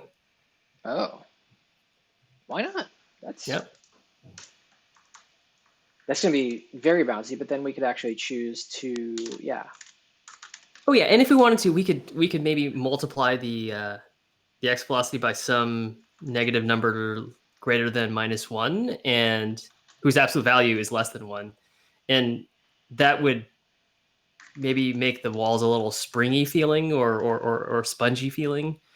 Um, Hmm. a direct reversal, a direct negation is going to feel like it's like a very hard surface. Huh. Oh, there we go. Oh wow, it actually does. It does a very right thing too. Let's see. This width minus x size is what I got wrong here because I didn't even read the line I was copying. That first bounce is ridiculous, but everything after that is great. Yeah. I like that a lot. Bonk, bonk, bonk, bonk. Oh yeah, Oh, is that speeding up? because it immediately reflects the velocity as best you can. Yeah. So we should probably stick a maximum x speed. Oh, this is cool though. It's I'm not slowing even down touching over it now. time. Yeah, Yeah. We've made the second greatest game in history even better. I know. We're gonna beat out that Breath of the Wild someday. Yeah. Watch out, Shigeru Miyamoto. Okay. Yeah, so clamping. So max velocity, I think, makes sense to me as a start, and maybe also a max velocity here, so you can't really run into the wall that hard. Like, I Yeah. don't The other like thing you that could do bounce, is but like I just do instead of negative velocity, you could do negative 0.5 times the velocity, something like that. mm-hmm. Yeah. to oh yeah, that squishes it down real fast, even when you Yeah. throw it all the way. And if you fling it and let it go, you can get pretty far, but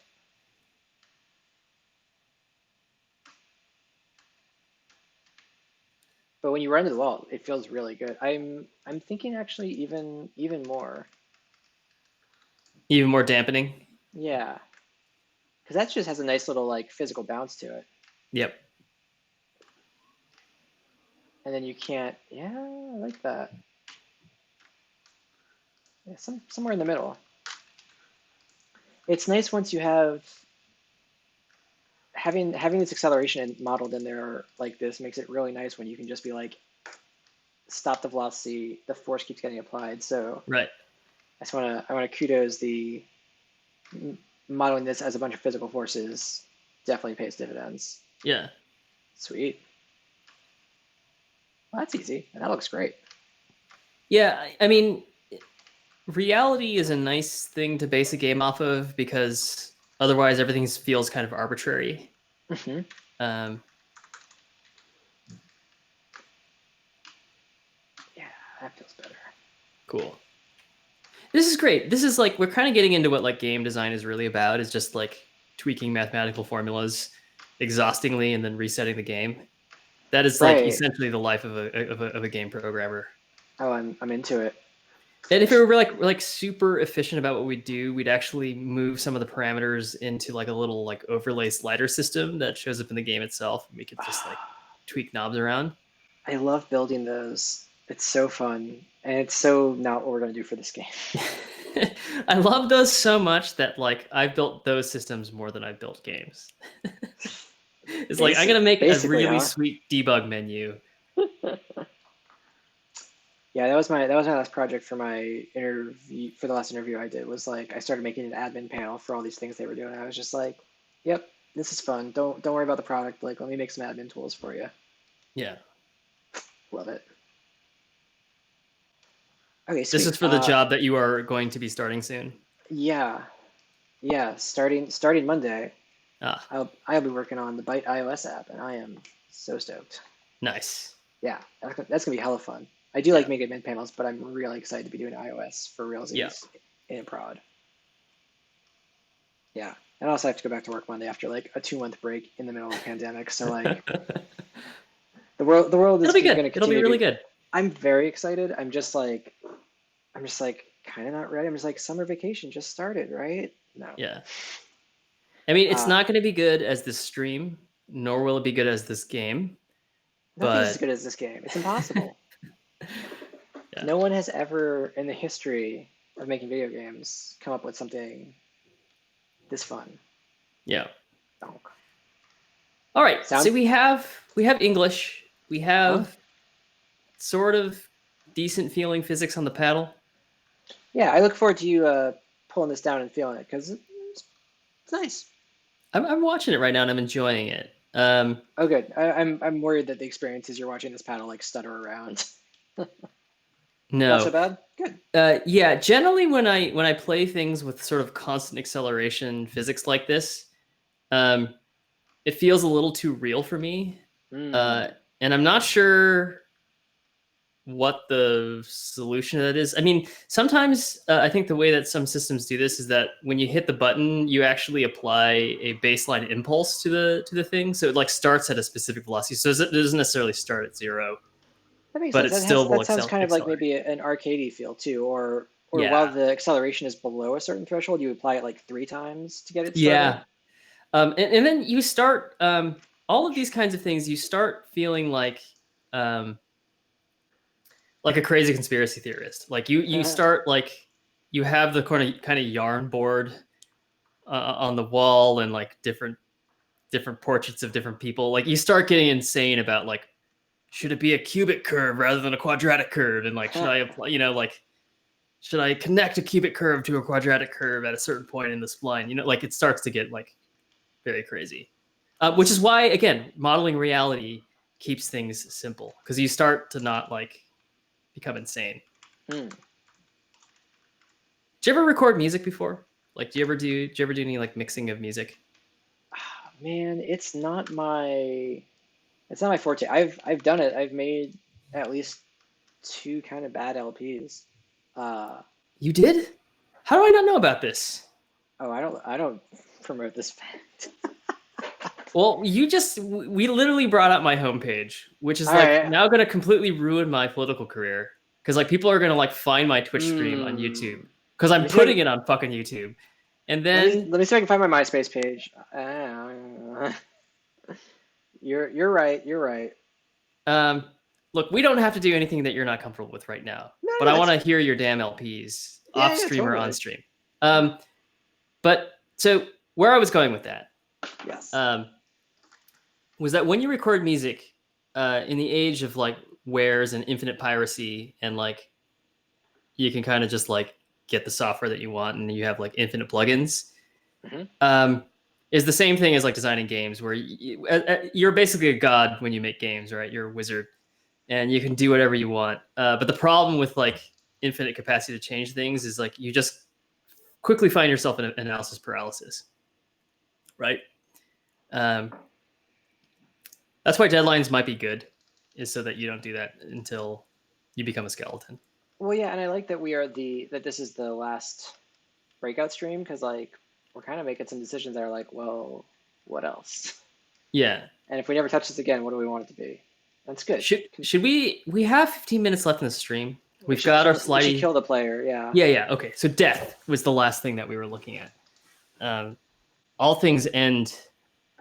So should this game. Yeah, which is like, do we wait? Where does game loop call itself? How does game loop call itself? It Oh, calls request request animation frame right. Okay, in so true JavaScript style. It's a callback. I hate it. Okay, great. So This let's is the see. cost of our friggin' async world that we've volunteered ourselves into, right? I mean, I'm so used to this now that I can't write anything else. Let's see. So we have ball collision paddle rect, but really we want if ball y. If ball y. There should be a promise version of request animation frame so that we could then await it and then just treat this like a single threaded game loop, right? Oh yeah. Oh yeah, that'd be really cool. Yeah, We could we ECMAScript we could board. write one. Yeah, friggin' W3C should just make me the dictator. Careful what you wish for. That sounds like being Yeah. in charge of the what's it called?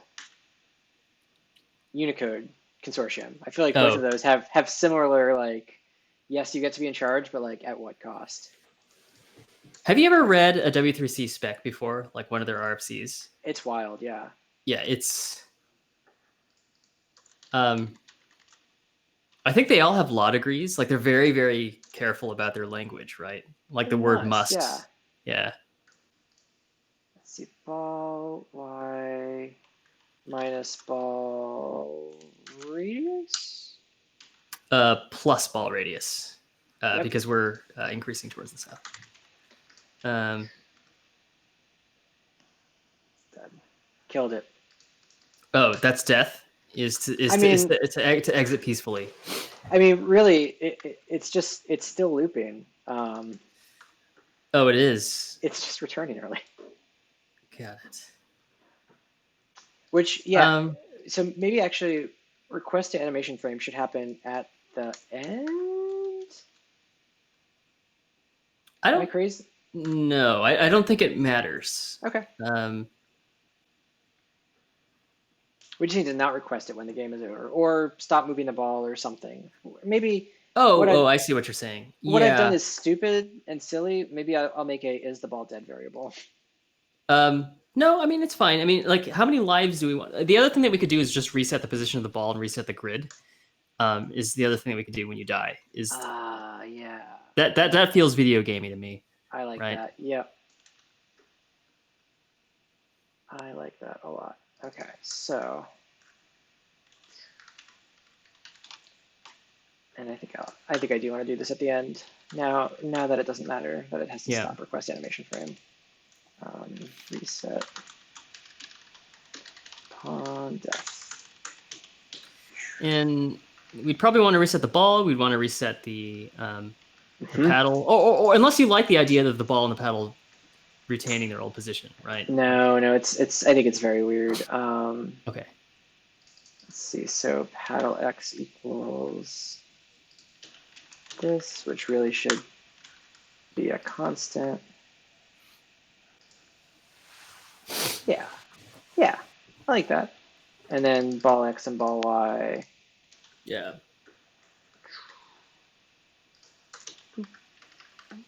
And then the velocity has to be reset. Yeah, so ball vx is starting ball vx. Ball vy is starting ball vy. And then the paddle velocity also needs to get reset as well. Huh.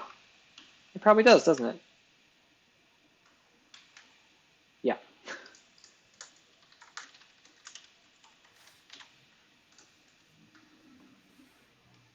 Hey, you can lose.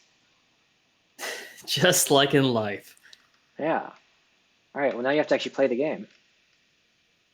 I feel like we. Oh, you know what it is? I'm like, oh God, that's annoying. I think I'm holding the thing down less because there's velocity. Like You, since the paddle has a little oomph to it, I'm like not necessarily getting the spin every time. Did we do that based on key down or based oh on yeah. velocity? So it should just be that the velocity is non-zero, right? Which did I do that? Oh well, we kind of did. No, So we did do it. Oh, sorry, I didn't see what you were talking about. yeah, no, it's right. I don't Oh, know it's why. right. It just feels like the left and right is a little more challenging now, and I'm not really Should sure we why. increase the This transference? I don't know this what you call sucker, that yeah. particular. Yeah, doubled it. Oh man, now that you Maybe can even lose, more, right? yeah. But though now that you can lose, we got to make this game winnable too.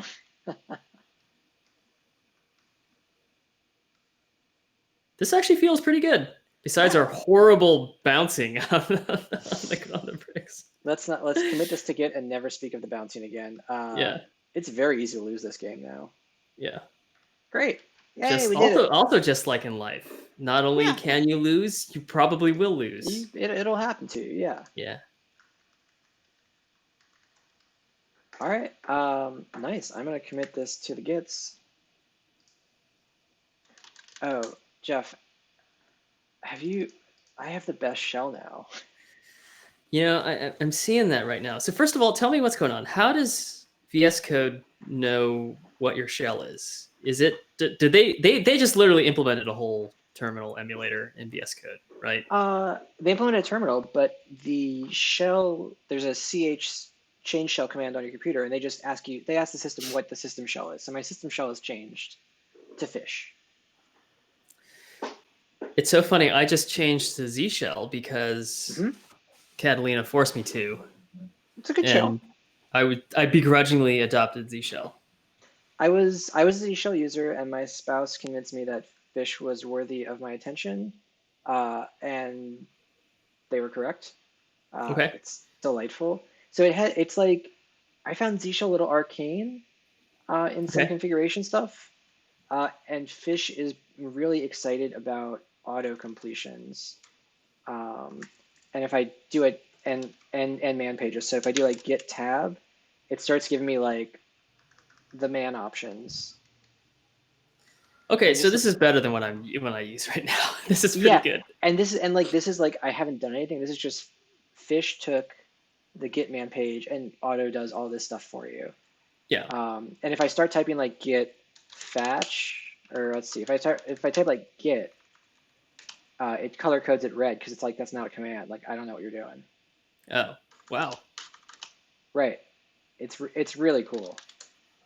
Oh man. I wish it did it for git options. Like status should be wrong. Yeah. I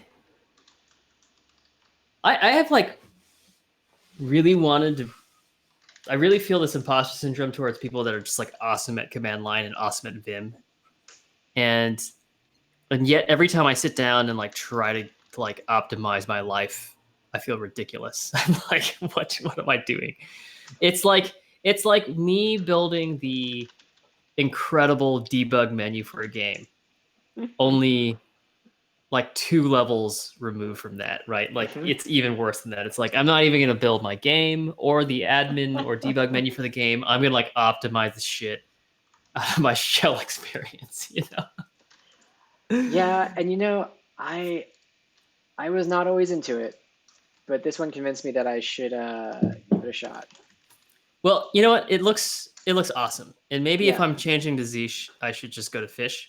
Because if you've already done it, just do it. I'll send you the article I found that like guided me through this configuration, because I have this font in here too that's like, it accepts like git branch glyphs.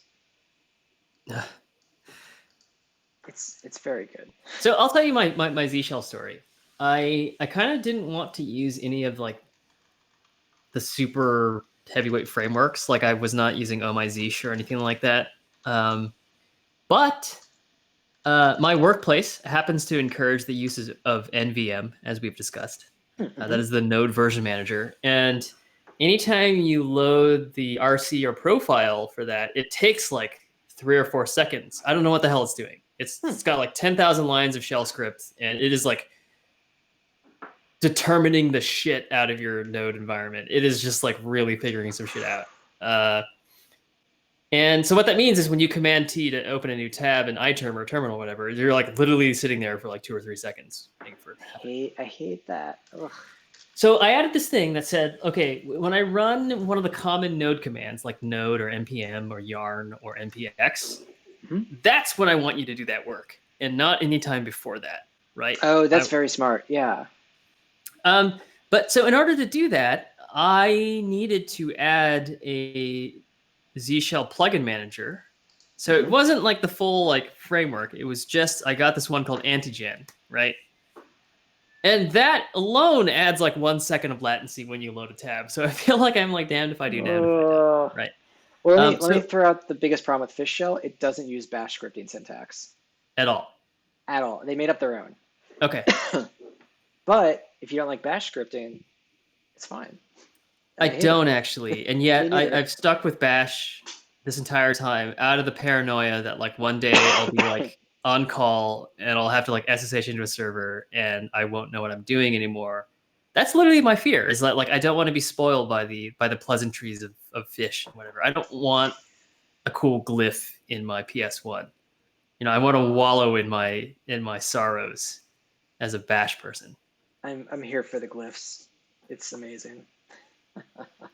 Oh wait, So let me show you the one other thing it does. yeah, Fish config opens a browser with what in the hell? with all the shell configurations. It shows you the variables you have set on your path.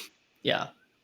It gives you your full command history and lets you actually, like I added this ASDF function, I added a code function. So Fish runs a web servers. This is what you're telling me. If you ask it to, yeah. Oh God.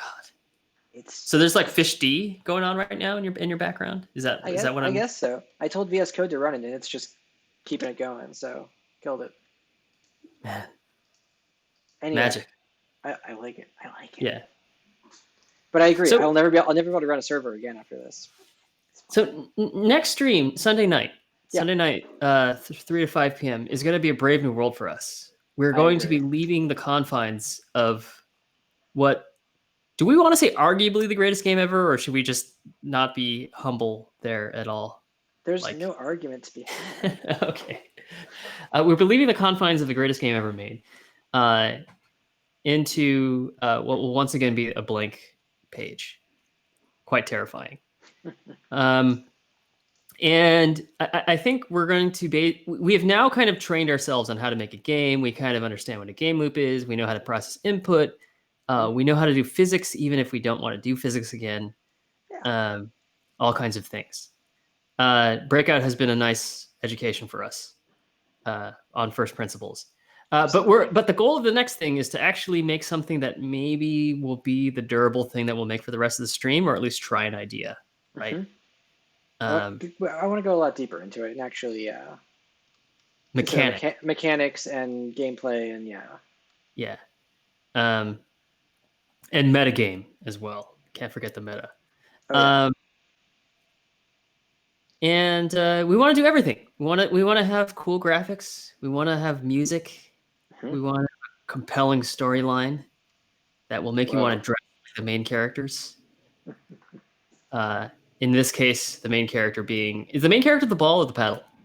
It's a philosophical question for you. I mean, if the main character is the ball and you have no control and you're just getting hit into things the whole time, that's pretty rough. But really, what is life in capitalism? Yeah. And really, when the ball dies, the game stops. So you are the ball. You are the ball. Oh wow. Yeah. So cosplay the ball, everybody. It's easy. That's another reason why the game is good. Should we do one more session where instead the paddle plays the game and you control the ball left or right, and that's it? and you're trying to miss the paddle. You're trying to die. You want to die, and a paddle won't let you. Oh yeah, yeah. And you're gonna take out as many bricks along the way as you can. Because one thing that we didn't explore in this game at all is AI, and I'm not talking about like neural network AI and shit, but just like literally like if ball position is X, then paddle position is also X. That kind of AI. In which case, it would make it very, very difficult to win the game as the ball. The next game, we're going to try out mechanics. Next game might not be any code at all, unless next stream. Yeah, we might. Well, we're going to want to talk about exactly what we want to make. We may either we're going to do our homework in the intervening days, or we're just going to do that on stream, and it'll just be you and I talking. I think Yeah, I'll have my iPad, and I think some whiteboarding is probably going to be where we're at. That sounds good. Yeah. I'm still into the idea of doing Bolo. Just spoil it. The one thing that I will say about Bolo that I've been thinking about in the back of my mind that has me simultaneously like really excited and also just like, oh God, this is going to be like the worst thing to do on stream ever. Is that Bolo's real secret sauce is multiplayer. Yeah. And we might have to build a server. And we might have to like have the server run the simulation as well. We're really good at building servers, though. We're really getting servers. The whole exercise of having a server that runs a simulation and have the client send what is essentially input or events to the server, but then also predict the state of the game when it renders it, right? Because Right. you want to have like low latency when you're playing it. Uh, is a march into a dark forest. Okay. And yet, I'm kind of turned on by it. I'm not gonna lie. So I would give it a shot. okay. I think we'll probably find good resources and good primitives if we are totally stumped by it. But like, I'm sure we could steal someone's JavaScript netcode library if we're like totally in the woods. Yeah, yeah. But Give I you like that. yeah, just to give you like a little aperitif of Hmm. what is coming down the line. If you think about it, like we're going to have to get really good at writing everything as kind of like a deterministic simulation with potentially like variable frame rates and that kind of thing. Because the frame rate on the server is going to be different than the frame rate on the computer Mm-hmm. or on the clients. And then Interesting. we're also going to have to get really good at fudging things because that's what games do when you actually have hundreds of milliseconds of latency between the server and your client, right? Yep. Yep. Ah, I so actually think that's interesting. what's happening when I play the Division and I'm using a scout rifle, like single shot accurate rifles. And Yeah. suddenly my rate of fire slows down, even though I feel like I'm physically pulling the trigger at the same rate. I Huh. actually think it's kind of a negotiating server conversation. Oh, Anyways, that was interesting. a long teaser for what I think will be a fun game to work on. But if you have any other ideas, I'm open to it too. If you want to do like a Metroidvania, that's also cool. Oh gosh. If you want to do match 3, I'm totally down. I don't. If you want to do the solar system simulator, that'll be the third thing. I think Once that's the we third thing. Yeah. I'm always sweet on Metroidvania, but Bolo is one of the actual first games I ever played on my Mac Plus, and like I'm really excited to revisit it and kind of see what it's like. yes. So that actually rounds it out. It was Breath of the Wild, Breakout by Jeff and Dom, and And then Bolo. original Bolo on the Mac. But what Right? they don't know is that Bolo by Jeff and Tom is gonna knock it off. Yes. Yes. Whether it's better than this, that's kind of a tall order, but God, dude, I know I know. Well, someday they'll write about us in the history annals, and this truly will be the turning point. yes, in the climate change dystopian apocalypse, they probably won't be talking about us at all. They'll be like, No, how do we get the sort of water hydration thing that I, pulls moisture out I of the just air? like look how much CPU I'm using to or GPU I'm using to render this breakout game. It's Everything is so efficient. horrible. It's so efficient. Like, how many billions of operations is your computer capable of doing per Oh second at God, this I point? don't know. Like how many physical CPU cores do you have, and how much does your GPU doing? And like, Yeah, it's a it is question I don't want the astonishing. answer to. It's a Yeah. little scary. But also Yeah. think about the magic of what's going on right now. Like your text editor is running in a web browser right now. Oh Like your yeah, text that's editor right. could be running the greatest game ever created inside one of the text nodes in the file selector, right? Like that's the reality that we live in right now. Yep, Yeah. you got me there. Uh, anyway, I'm looking forward to next week. Let's do some Yeah. brainstorming and yeah, get some bolo drafting going. What we can actually try to do is if we're set up Bolo, we can try to find Bolo in an emulator and play it on the stream. At least Oh, single player, just to get the idea of it, right? that's a Something like great that. idea. I You know. can find an abandonware version of that and or emulate a classic 68K Mac. That's doable. Yeah, and that's probably gonna affect your little activity monitor GPU thing like less than what this web browser is doing now. Not if I'm running it in the browser, which I think there actually is a Mac emulator that runs in a browser. I love it. I love Yep, it. That's exactly what we should do. indeed, indeed. Okay. Cool. Well, it looks like dinner time on the stream to me. Okay. I Oh, could you live haven't stream my eaten dinner dinner. yet. I'm sorry. I'm sorry. That's why I've been snacking on my Cheez-Its. Okay. Jesus are the best snack. And that's how I will leave the stream. with Yeah. that sort of Let me tell you what I sobering bought. analysis of I bought a lot of reality. Cheez-Its and Sour Patch Kids for this quarantine, and I am not sad. Yeah. Yeah. All right. All right, Well, dude. This was everyone great. stay safe. Eat your Cheez-Its and Sour Patch Kids, and we're gonna make a new game next time. And play some Bolo. Yeah. Goodbye. All right. Take care, Dom.